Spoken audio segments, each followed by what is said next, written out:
আসসালামু আলাইকুম। বাঙালিদের ভাত ছাড়া যেন চলেই না। আজকে আমি এই রেসিপিটা রান্না করে সঙ্গে সঙ্গে চলে আসছি খেতে।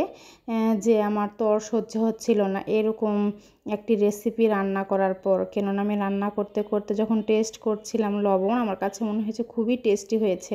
আর দেখুন আমি পেঁপেতে হাত দিতে পারছি না, কিন্তু এতটাই গরম। পেঁপে কিন্তু সুন্দর সিদ্ধ হয়েছে, দেখেছেন তো? আর গোশগুলো তো সিদ্ধ হবেই, যেহেতু মুরগি ছিল। তো আমি চলুন দেখে নেই কী করে আজকে এই পেঁপে মুরগির ঝোলটা করে নিয়েছি। দেখতেই পাচ্ছেন আপনারা, পেঁপেগুলো কিন্তু আমি বড় বড় করে কেটে রেখেছি। অনেক সময় আমি ছোট ছোট করেও কেটে মুরগি রান্না করি।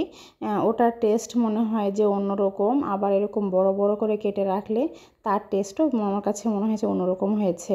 আমার মা বলে যে সবজি যদি কাটতে পারেন সুন্দর করে, তাহলে তরকারি নাকি খুবই টেস্টি হয়। মায়ের কথাটা এখন আমার মনে পড়ছে, তিনি সত্যিই বলতেন।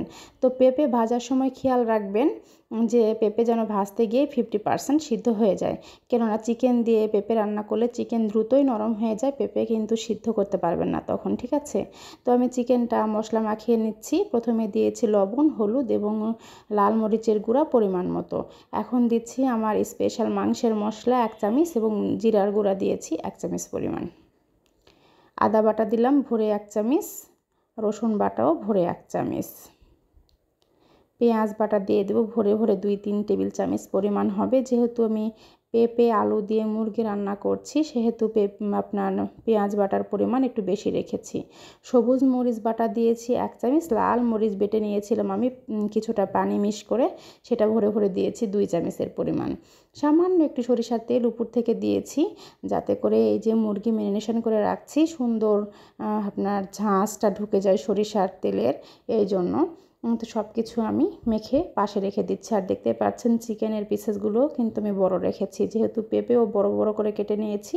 আর চিকেন যদি আপনি ছোট করে কাটেন, সেহেতু গলে যাবে, দেখতে ভালো লাগবে না।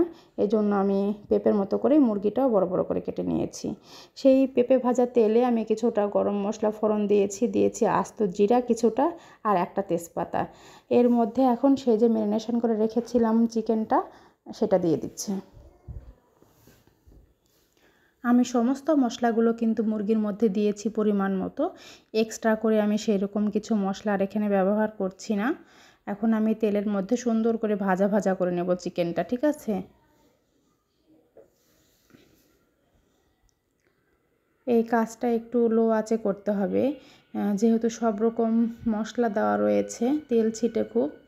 তো আমি যেই বাটিতে মুরগিটা ম্যারিনেশন করে রেখেছিলাম, সেই বাটি ধুয়ে সামান্য একটু পানি দিয়ে দিলাম যখন চিকেনটা ভাজা ভাজা হয়ে আসছে। এই সামান্য পানিতে আমি চিকেনটা কষিয়ে নেব। আর এখন দিয়ে দিচ্ছি সেই যে ভেজে রাখা আলু এবং পেঁপে। ট্রাস্ট মি, এই পেঁপেটা খেতে কিন্তু খুবই মজার হয়। আর আপনারা হয়তো ভাববেন যে এত বড় বড় করে কেটেছি, একবার এভাবে কেটেই দেখুন কেমন মজা লাগে খেতে। ঢাকা দিয়ে মিডিয়াম আঁচে আমি কিছুটা সময় রেখেছিলাম, তারপর ঢাকা খুলে নাড়াচাড়া করে দিচ্ছি বেশ কয়েকবার।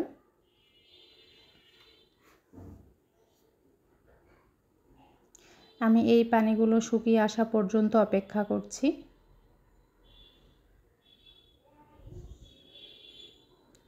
এর মধ্যেই কিন্তু চিকেনটা প্রায় সিদ্ধ হয়ে এসছে। আমি যেটা করব, আমি পানি ফুটিয়ে রেখেছিলাম, সেখান থেকে ভরে 1 কাপ পরিমাণ হবে পানি দিয়েছি বড় একটি কাপে। আর পানিটা আমি ফুটানো পানি ব্যবহার করেছি, ঠিক আছে? এখানে এতে করে কুকিং প্রসেসটা বন্ধ হবে না, খাবারের টেস্ট বেড়ে যাবে। তো আমি মিডিয়াম আঁচে ঢাকা দিয়ে রেখে দেব, যাতে করে পেঁপে বাকিটাও সিদ্ধ হয়ে যায়।